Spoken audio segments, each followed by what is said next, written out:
The entire town of Duluth begged her not to buy that frozen cabin, and now she finally understands why. A 7-month pregnant woman broke and exhausted spent every last dollar to buy a tiny abandoned cabin on the shore of Lake Superior, praying she could give her baby just one gentle beginning. But her loyal German shepherd kept clawing at the hardwood floor like he knew something was trapped beneath the ice-cold boards. And when she finally pried the floor open, she uncovered a sealed room that had been hidden for decades. And inside it, a secret that could rewrite this town's entire history and her own bloodline. Before we dive deeper, tell us where you're watching this from. City, state, or country, drop it below. It never stops amazing me how far these stories travel. A gray winter afternoon in Duluth, Minnesota, so cold, the air felt like glass when it touched skin.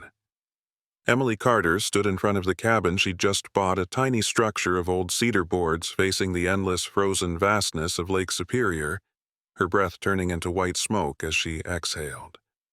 Emily was 31 years old, 7 months pregnant, with a small round belly that made her winter coat stretch tight at the zipper, her brown hair tied into a low ponytail under a knitted beanie, her hands trembling slightly not because of the cold, but because she was terrified of admitting to herself that this cabin was all she had left.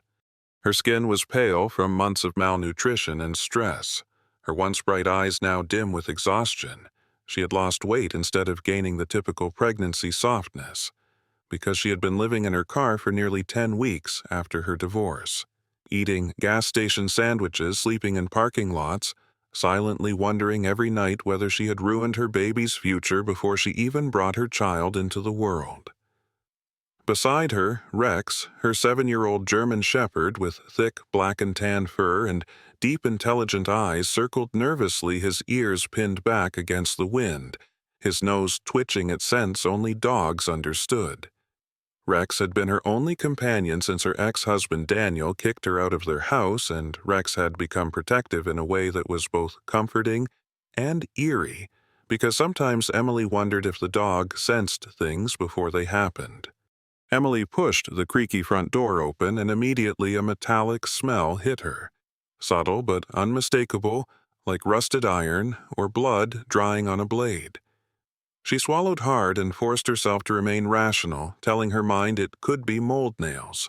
Old plumbing, anything but blood, because she desperately needed this place to feel safe. She walked in slowly, her boots thudding on the warped floorboards, every step echoing through the small space like she was trespassing on something ancient. The interior looked abandoned, but oddly lived in at the same time. Mismatched furniture from the early 1990s, a stone fireplace blackened with soot that hadn't been cleaned in years, and on the wooden wall near the staircase, a long, deep scratch, like something or someone had been dragged downward.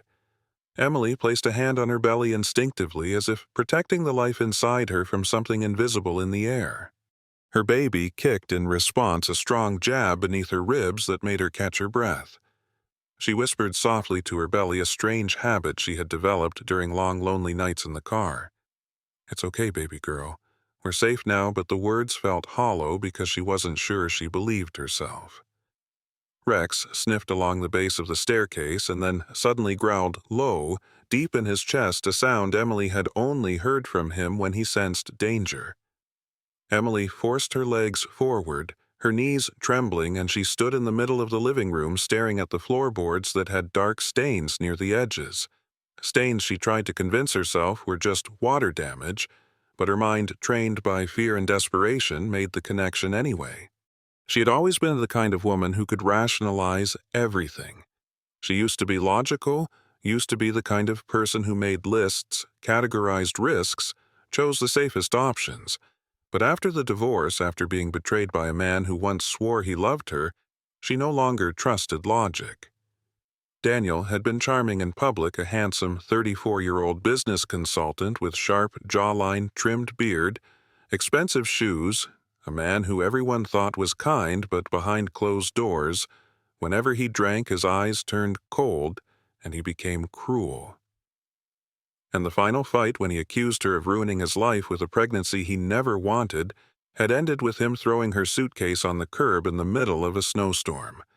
So now Emily's mind lived in a strange duality, believing the world wanted to hurt her, yet hoping desperately that somewhere there was still softness. She walked toward the kitchen, her boots sinking slightly where the boards softened from moisture. She ran her hand along the counter, feeling the dust, noticing that the fridge was unplugged and the power outlet near it had fresh scratches like someone had pulled the cord violently. She tried to imagine who lived here before her. Her real estate agent, a nervous woman named Denise, short blonde hair and a tight bob red lipstick, too bright against winter skin. A smile, always 1 second away from collapsing, had avoided giving details. Denise only said the previous owner passed away and the bank wanted to get rid of the property fast.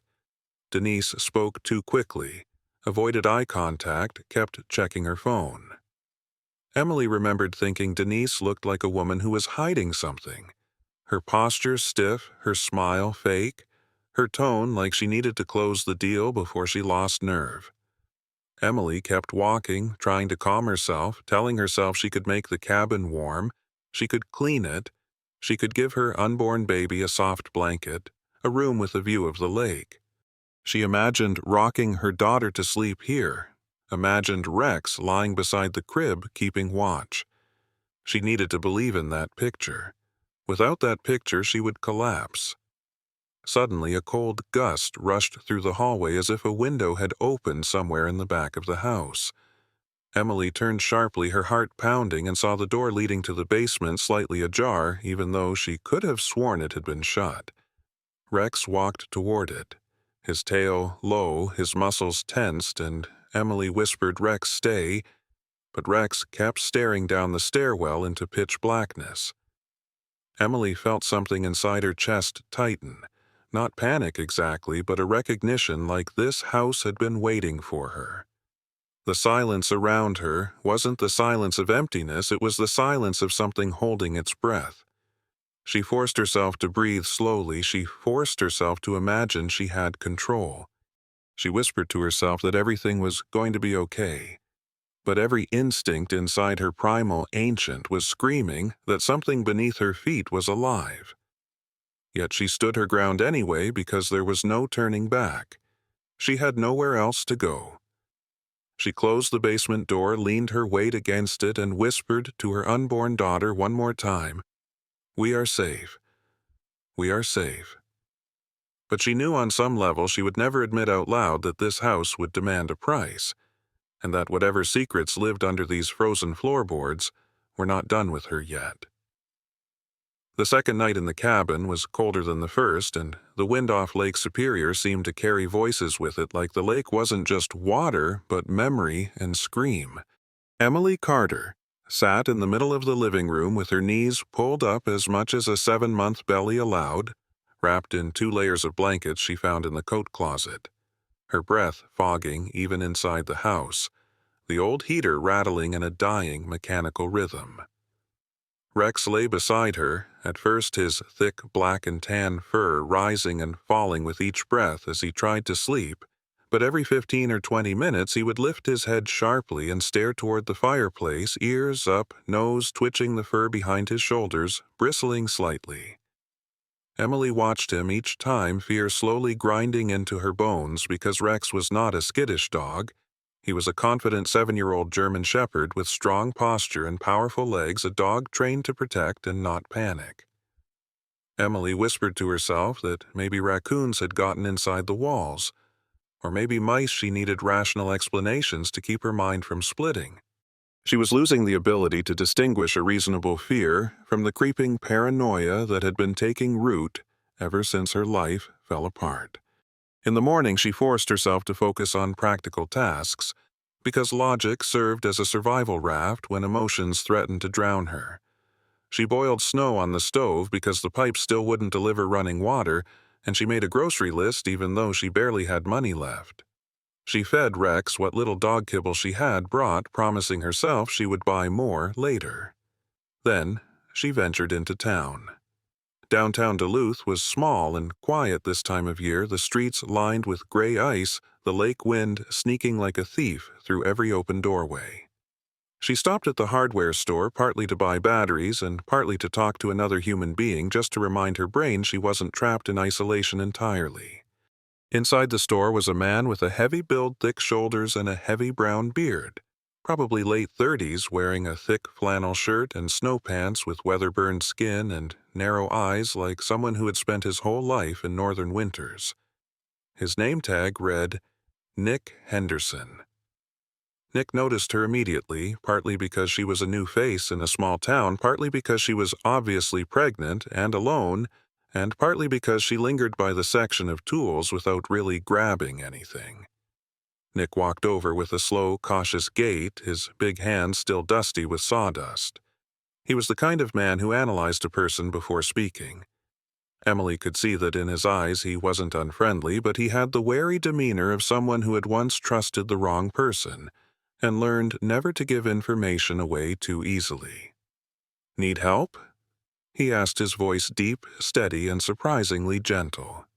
Emily explained she had just moved to Old Lakeshore Road, near the far end of Park Point where the woods met the water, and she needed extra batteries and maybe something to reseal the window frames. The second she said the location, Nick's entire expression shifted. His brows drew together, his shoulders tensed as though she had said something obscene. "You bought the mowing place," he said quietly. Emily didn't answer, but she didn't need to. Nick held her gaze, and now his eyes were not just cautious. They were afraid. "Listen," he said, lowering his voice further. "Whatever you hear at night from that cabin, don't go investigating it alone." Emily's breath caught because his reaction proved her suspicion something about her cabin was known in this town. Emily left the store with shaking hands. The batteries clacked in the plastic bag like dice being rolled against fate. When she returned to the cabin, Rex ran to the back door immediately and began scraping at the snow-covered ground, throwing flakes everywhere until he reached frozen soil. Emily yelled at first, "Rex, stop," but then she saw something small and metallic glimmer beneath the snow near the tree roots. She knelt slowly, clumsily, and picked it up. A necklace. Old, rusted, but still intact. The faint engraving, H. Moen, 1993. Her blood ran cold. That night she sat on the floor in front of the fireplace and stared at the newly discovered piece of evidence. She tried to imagine H. Moen. Maybe it was a woman, Helen or Hannah or Hallie. Maybe someone who lived here before everything went rotten. Maybe someone whose life had been swallowed by secrets. And she wondered if the scratch in the wall near the fireplace was connected to that necklace. She wondered if that scratch was not just a scratch, but claw marks. Or fingernails. Rex barked suddenly violently feral, as if something inside the wall had reached at him. Emily jolted so hard she nearly screamed. Rex's bark wasn't playful or curious. It was protective, aggressive, primal. Emily grabbed the flashlight and approached the wall near the fireplace. She moved her hand slowly along the wood. The plank directly beneath her palm felt warmer than the others, like something was breathing behind it. She forced herself to breathe. Her mom used to tell her when she was small that fear was like a fire. If you let it flare too quickly, it devoured you. She tried to think of her mother now. But even that memory hurt. Her mother had died when she was 15. People told Emily her mother's death was an accident. A car slid on the snow outside Superior Street. But sometimes at night Emily wondered if there was more to it. She wondered if her mother had been running from something too. She tapped on the wall out of impulse. She didn't mean to. But she did. The response was immediate. 3 knocks. Inside the wall. Perfectly spaced. Perfectly measured. Emily froze. Her unborn daughter kicked so hard she doubled over. And then the whisper. It came from behind the wall. A woman's voice. Quiet. Urgent. "Don't open it." Emily stumbled backward and fell to her knees. Rex stood rigid beside her, growling his teeth, bared his tail, stiff as steel. Emily crawled backward away from the wall, clutching her belly like she could shield her baby from sound. She whispered, "No. "No, no," over and over again like a broken prayer. She could taste metal in her mouth from the terror. She wanted to run, but her legs felt like sandbags soaked in ice water.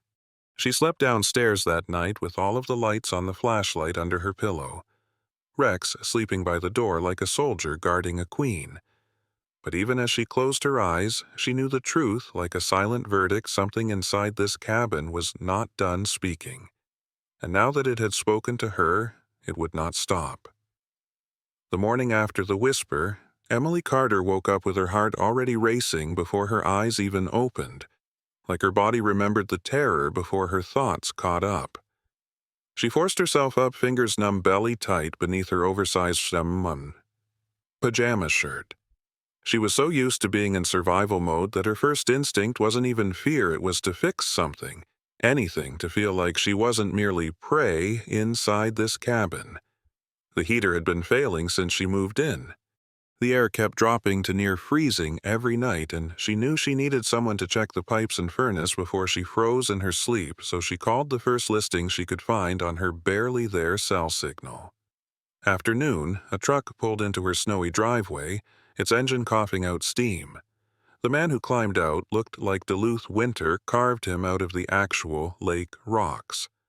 Tom Harper was about 40 tall and broad-shouldered, with a face weathered like leather-deep lines near his eyes, and a beard that once had been rich brown but now had streaks of steel gray through it. His eyes were intelligent but tired, the kind of tired that came from seeing too much, not just from physical labor. He wore a patched Carhartt coat and carried a heavy tool bag like it was weightless. When he spoke, his voice was quiet, cautious, like every word he let out had to be filtered first. Tom had the posture of a man who had learned long ago not to trust easy. Someone who once had faith in humanity but had it ripped away, and now all that was left was a kind of resigned vigilance. Emily could sense it immediately. He wasn't just reserved, he was wounded. She greeted him trying to sound casual, but her voice trembled slightly. Rex stood beside her, hackles slightly raised but not barking, which surprised her. Rex rarely trusted strangers, but he wasn't hostile toward Tom. He was alert, but not aggressive, like he recognized something familiar, something old. Tom stepped inside and froze for a second when his eyes landed on the fireplace wall. He stared just a little too long, and Emily noticed. She didn't want him to think she was paranoid, even though she was, so she tried to keep her voice light. "Draft gets in through there," she said. Tom didn't respond to her excuse. He just nodded as if confirming something he already expected. Tom inspected the furnace quietly while Rex stood guard near him like a shadow. Emily paced, rubbing her belly absent-mindedly. Finally, Tom straightened up, wiped his hands on a rag, and said the house needed new pipes and probably new insulation near the chimney. He spoke in technical terms that Emily tried to follow, but she noticed every once in a while he would glance toward the basement door like he was listening for something. Finally, she couldn't take the silence anymore. She asked, "Do you know anything about this house?" The instant she asked, his face changed. It was subtle, a microsecond of fear or recognition, then covered by a flat, neutral expression. But Emily saw it. She always saw small shifts in men's expressions. When you lived with Daniel long enough, you learned to catch the half-second before the explosion. Tom hesitated, then cleared his throat and said, "This place used to belong to the Mowens." Emily felt her stomach drop, even though she didn't know anything yet. "Who were they?" she asked. Tom rubbed his beard, looked at the window like he expected someone outside to be watching. A family. Husband. Wife. She was pregnant. They lived here in '93. Then, one night in December, the sheriff said they moved away. But everybody in town knew that was bullshit. Emily swallowed. The cabin suddenly felt smaller. The walls felt closer. What happened? Tom looked at her then, not like a plumber anymore, but like someone who carried secrets too heavy for one lifetime. "They disappeared," he said quietly, like the lake swallowed them. Rex suddenly barked loud, sharp, like a command, like a warning, and ran toward the basement door. Emily grabbed her belly. Tom stepped toward the basement slowly, his boots thudding on the wood, and he pulled out a small flashlight from his tool bag. He didn't even ask permission. He just opened the basement door and descended. Emily followed slowly, heart pounding, each stair creaking under her weight. The basement looked different in daylight, less like a tomb, more like a place that used to be a workshop. Dust-covered tools, old crates, and a metal shelving unit lined the walls.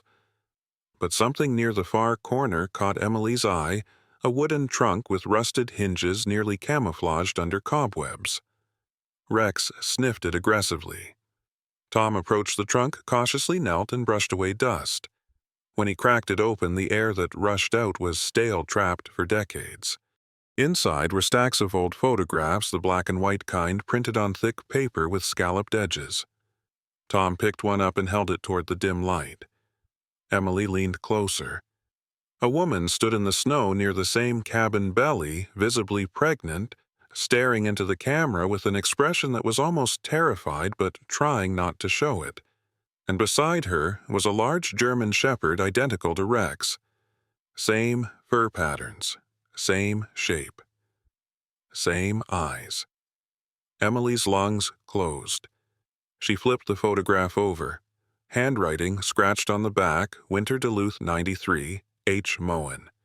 She looked at Tom, unable to speak, because looking at the woman in the photograph was like looking in a mirror through time. Same face shape, same mouth, the same way the hair fell across the shoulder. Emily whispered, "That looks like me." Tom didn't react the way she thought he would. He didn't gasp, he didn't freak out. He just closed the trunk quietly like a man sealing a coffin. Then he stood and looked her directly in the eyes and said, very quietly, "That's why you shouldn't stay here." Emily felt the floor tilt. Her body swayed. Rex growled at the trunk. Emily forced herself to breathe.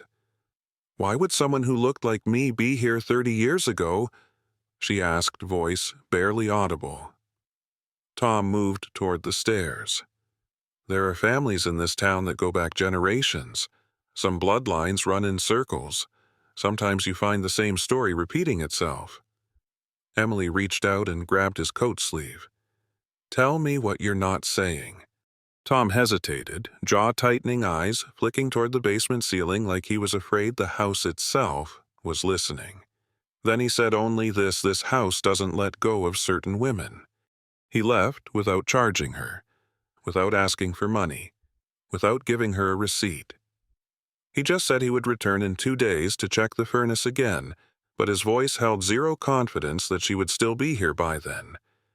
When he stepped outside, he looked back at the cabin, like a man looking at a grave someone forgot to fill. After he drove away, Emily sat alone on the kitchen floor, clutching the photograph in her shaking hands, while Rex stood at the basement door again, ears pinned, growling at the dark like he could see someone standing there. And Emily realized in that moment, with the photograph burning in her palm, that she wasn't just living in someone else's house, she was living in her own pre-written story, one that started long before she was born. And the cabin was waiting for the next page to turn. It happened on the 4th night when a storm rolled in off the lake like a living thing with 1,000 teeth. The lights flickered twice, then died entirely, plunging the cabin into a darkness so thick Emily felt like she had been dropped into a pit. The wind keened through the eaves like an animal in pain. The cabin crackled, groaned, flexed. And Rex suddenly rose from his blanket and released a low, deep growl that was not anger but warning. Emily grabbed the flashlight on instinct, her belly heavy, her breath shortened by the weight of fear, and the child in her womb pressing up against her diaphragm. She whispered Rex's name, and he moved ahead of her ears, pointed his thick German shepherd fur, bristling as though static electricity danced along every strand. The cabin smelled of cold and old secrets. Emily followed him down the staircase to the basement, one wooden step at a time, each plank creaking beneath her weight. In the dark, she heard a rhythmic, dripping, slow, steady water falling somewhere it didn't belong. When her flashlight beam finally cut through the darkness, she saw the concrete floor was wet, thin streams of meltwater snaking toward the drain, but it wasn't warm enough for anything to melt. Her breath fogged like smoke in the air. Her fingers tingled. The deeper she walked, the colder the basement became until it felt like she was stepping into a freezer. Rex stopped near the far wall, the one opposite the trunk where the photograph had been. He pawed violently at the floor claws, scraping concrete. Emily knelt down slowly, her knees stiff with fear, and swept aside dust and debris. Beneath the grime, she found a steel plate, recessed into the ground, cold as a corpse, the edges sealed with decades of dirt. A trap door. The flashlight beam skittered across the metal, and for a moment she thought she saw fingerprints frozen into the steel, like someone trying to claw their way out. Her skin prickled beneath her coat. She slid the tip of her flashlight under the lip and pried. The door didn't budge at first. Then it released with a metallic shriek that echoed through the basement like a dying scream. A wave of cold so raw and ancient rose from below that her bones ached. The air smelled like buried winter's mold, old ice, the dull scent of something sealed too long. She lowered the beam of her flashlight into the black. What she saw was wrong. It was impossible. It was a room made of ice. Not frost, not snow. Actual ice, slicking the walls, creeping like some frozen organism that had grown there over years. On the floor of that sub-cellar lay a wooden cradle. Old hand-carved, its paint chipped away in long, pale strips. Emily's throat closed. Her body swayed. Inside the cradle sat a small wooden box wrapped in yellowing cloth. Rex whimpered, backing up. Emily forced herself forward, the mother in her stronger than the fear, and carefully descended the short metal ladder into the ice chamber. Her boots skidded slightly on frozen ground. She picked up the box. It was lighter than she expected, yet its presence felt crushing. She opened it. Inside was a leather-bound diary, brittle but intact. Written on the first page in delicate cursive, Helen Moen, Winter 1993. Emily flipped pages slowly, each like touching history with bare nerve endings. The later pages, the desperate ones, were written in frantic handwriting. Helen spoke of being pregnant, of someone watching their house at night, of footsteps outside their windows that weren't animals or neighbors. She wrote of a group unnamed who monitored specific pregnancies in Duluth. She wrote that she could feel them waiting for her to go into labor. She wrote about her husband being taken away first. She wrote about locking herself in the cellar and sealing the trapdoor from the inside. Emily's palms began to sweat despite the cold. The final page was smeared, tremoring. The ink itself looked like the pen had been shaking hard between terrified fingers. They will come for my child. No baby is allowed to leave this cabin. They have been doing this for longer than we know. If someone finds this, take your child and leave. Do not stay. Do not trust anyone. Do not open the walls. Emily felt the world tilt. Her pulse roared in her ears. She thought of the photograph, the one where the woman could have been her own reflection. She thought of Tom's face, how he swallowed words like poison. She thought of Nick's warning, don't investigate alone. And she thought of the whisper behind the wall, don't open it. Her knees buckled, and she clutched her belly as her baby moved stronger than ever, twisting inside her as if reacting to the frozen terror around them both. The room suddenly felt smaller, the ice walls closing in, pressing out sound. Rex barked sharply, a short burst that broke the spell, and Emily scrambled up the ladder, hauling her heavy body out of the trap before she collapsed. She slammed the steel plate shut and leaned against it, panting dizzy. The cold radiating from beneath felt like death itself. Upstairs, she lit every candle she could find and sat in the living room, rocking back and forth, the diary clutched to her chest. Her mind raced in frantic loops. If Helen had been kept here and vanished, and Helen looked like her, this was not coincidence. This was lineage. This was pattern.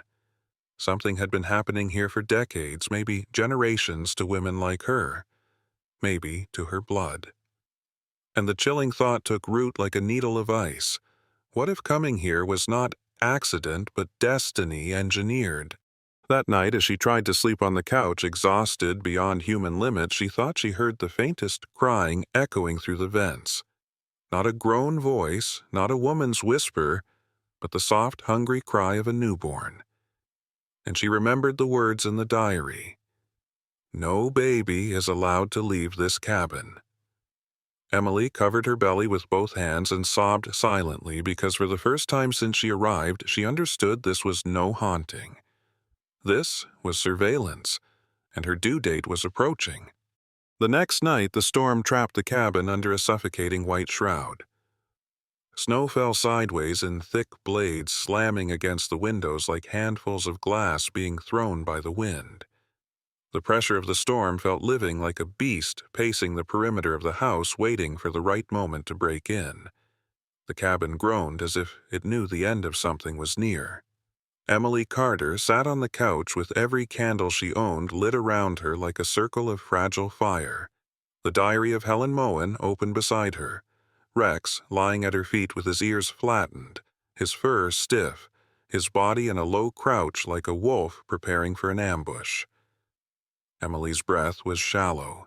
Her back hurt from the weight of her 7-month belly, and every thought in her head told her that she should have left days ago. But the storm made the roads disappear, and she knew by now the danger wasn't outside the house. It was the house. Around midnight, the power lines gave up, and the cabin fell fully black, except for candlelight. Emily watched the flames flicker and warp like the wind was whispering commands into them. The walls creaked in a rhythmic pulse, as if something inside the cabin walls was pacing, as if the secrets in the wood were restless and close to being freed. Then Rex suddenly raised his head and gave a bark so sharp that Emily flinched like she had been struck physically. He ran to the back door, slamming his paws against it, his claws scraping his body frantic. Emily forced herself up with difficulty, one hand on her belly, one hand gripping the doorframe as if bracing herself from an earthquake. She followed Rex's gaze out the window. Across the vast, frozen gray of Lake Superior, far in the distance where the ice and sky blurred together into a single horizon line, a pair of headlights appeared. Not a car, not a snowmobile. Headlights like an old truck. The yellow beams moved slowly toward the cabin. Emily's pulse hammered. Her mind said this is impossible. That road has been closed for years. The locals told her there was no longer a plowed path across the lake in winter because too many people died trying to cross it decades ago. Yet the headlights were coming toward her, two golden eyes cutting through ice and storm. Rex began howling. Not barking, howling like a warning siren, like he was calling to the dead. Emily's fingers trembled so hard she dropped the candle she was holding. It rolled onto the wooden floor and went out. Suddenly, from the trees behind the cabin, a figure emerged. The figure walked toward the back door with a slow, dragging gait. Emily's throat closed, because even from the silhouette she recognized that frame, that heavy coat, that gait. Tom Harper, the plumber. Only now Tom moved with a strange stiffness, like puppet joints, not limbs. His brown beard was crusted with ice, his eyes reflecting the stormlight like glass. Emily fumbled with the key to unlock the back door, but stopped herself.